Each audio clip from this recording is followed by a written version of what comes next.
Today in Seattle Reconnected, we are highlighting a local community member working to build connections across Seattle. It's a series in partnership with the Seattle Chamber of Connection. Steve is in the ARC Lounge this morning with Nick Gardner, the Director of Neighborhood Engagement for the Chamber, to learn more about his work building community in our own backyard. Steve? I like this, building community in your own backyards. It seems like a simple concept, but you're going to bring some attention to it this morning. Talk to us about how you got involved with the Chamber of Connection in the first place. What drew you to it, and what has your experience been like? Yeah, absolutely. Well, first, thank you for having me on. Of course, thanks for coming in. Yeah, definitely. I've always focused on building community from a personal perspective, whether it's organizing outdoor trips for friends, little social clubs here in the city, but also from a professional perspective. I've always looked for where the intersection of collective action and community can really fix broken systems. And so I'm building a movement on the environmental side called Premiums for the Planet, where we organize the collective voice and spend of climate conscious organizations to fix a very broken insurance system. And with the Chamber of Connection, when you take a look at organizations like Amazon, Starbucks, Microsoft, who have these amazing onboarding programs here for their employees, but for the city of Seattle, where we have 60,000 new residents every year, there's not the same infrastructure. And that to me is a broken system. And so with the Chamber of Connection, when you look at these problems side by side, you really have to solve them together. They're ultimately interconnected. If people aren't building trust, building community, building relationships, they're never going to care about the downstream problems like climate. And so for me, I'm very motivated to look at those solutions together and how we can solve them. And so partnered up with Aaron Hurst this winter, and we're off to the races. Yes, you are. What's the response been like so far? I mean, it's only been, what, a few months? It's been amazing. If you were to think about what we're doing as like a traditional product, there's clearly a need for it. Whether it's through our welcome days or our clubhouses online, we've seen a tremendous response in a positive way to what we're building, and so far, like, the turnout for all of those things has been really, really great. And so it feels like we're onto something. As a small organization, we've got a lot of work to do, but we're really, really motivated by that response and what we can do together here in Seattle. And I think what Aaron has said when he's come on the show to talk about some of the Chamber's work too is obviously this is fulfilling a need. This is something that people are longing for, and this is certainly an outlet where people can take advantage of that and help create some change and that connection, which is so important, right? Yeah, certainly. And I think, like, you know, what we found through it, we host neighborhood clubhouses every Tuesday from 6:30 to 7:30. So if you want to come tonight, you're more than welcome. And what we're really trying to do is have it feel like a dinner party, but where there's really intentional conversation happening, where we're helping folks connect with each other, but also with their neighborhood. And so we have 6 points of connection, which really underpin our theory of change. And so every Tuesday, it's really a consistent opportunity for folks to show up, to meet one another, and learn about how can we really connect with our neighborhood and with each other, because if we don't build that sense of relationship, sense of community, and sense of trust, we're really going in the wrong direction. So simplify how this works with these meetups that you're talking, clubhouses as you call them, right?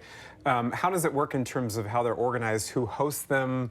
Do you pick like certain topics that are discussed, or does it just kind of naturally evolve in the conversation, you know, regarding things like the environment, that sort of thing? How does this work? Yeah, so this is my favorite part, is there's just been this incredible support of the community of Seattle to come out and help build this infrastructure. Okay. So I run our neighborhood engagement program, but we have over 30 to 35 different neighborhood captains who help put these clubhouses up all over the city. Okay. And these are motivated folks from the city of Seattle who want to see connection in their neighborhood and help support and run these every other Tuesday night. And so from 6:30 to 7:30, we have very intentional programming where we facilitate great conversation around different topics tied to those 6 points of connection. Yeah. And then afterwards, really just try to have fun programming where folks can meet, mingle, connect. And what's really important about it is it's a consistent place where they can show up. They have someone there who is a captain that they can expect to be there from a support system, you know, every other week.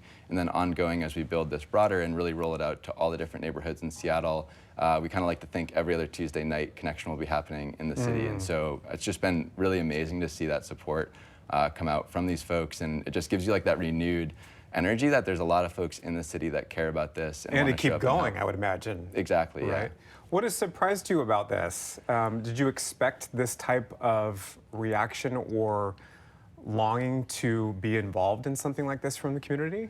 I want to say I wasn't surprised, but I really have been. You know, I think the last few years have been really, really challenging from a social connection standpoint, not just here in Seattle, but nationally. And so when I first was talking with Aaron about this and really heard what he was building, part of me was really excited, but part of me was like a little bit skeptical, like, will this work? And I've been blown away by how much the response has been positive in what we're doing.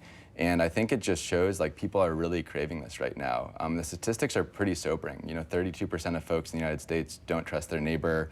On a 3-decade horizon, volunteer work is at an all-time low, and over 44 million Americans feel a sense of chronic loneliness. And so I think, again, it's been something that's been an undercurrent of our society for the last few years, and right now there's never been more of a need to solve these challenges. We were just talking about your history moving from New Hampshire and spending some time in our neighbors to the north up in British Columbia, and then moving to Seattle.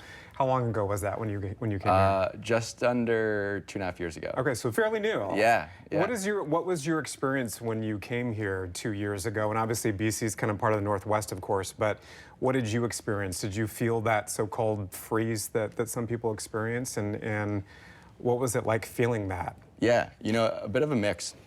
Excuse me, I live in a neighborhood called Finney Ridge, where we have an amazing community association. I've got great neighbors, like my neighbor Lisa brought me over cookies the other day. Wonderful. So we need more Lisas. Yeah. But still at the same time, there really wasn't those designated places to connect that were really intentional around how do we bring people together consistently. And so that's why I'm really, really motivated to design these intentional spaces so folks like me who move to a city and are in their neighborhood outside of their neighbors or kind of these other associations that might pop up really feel like there's a place that they can go to meet new people, learn about how to plug in, and really feel supported, not just by the broader community, but really kind of in a more micro lens in their neighborhood. Wonderful, and good for you. If somebody's interested in joining one of these, how do they go about doing that? Yeah, absolutely. So you can visit us at chamberofconnection.org. Our next welcome day is on April 19th, and then also tonight, if you're interested, feel free to stop by the Gear House. Evan there is running a clubhouse in Capitol Hill, and then over in Ballard at Bellbreaker tonight from 6:30 to 7. Would love to have folks there. And also, again, would love to have you if you're interested. Thank you for the invitation. Appreciate it. Nice Absolutely. to meet you, and congrats on all the work that you guys are doing to create change and obviously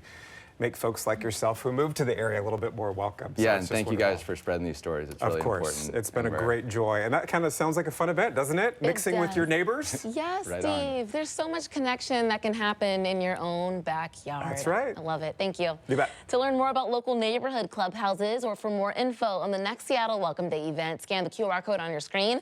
That'll take you directly to KOMOnews.com/hotlinks, and from there you'll find a link to the Chamber of Connections website.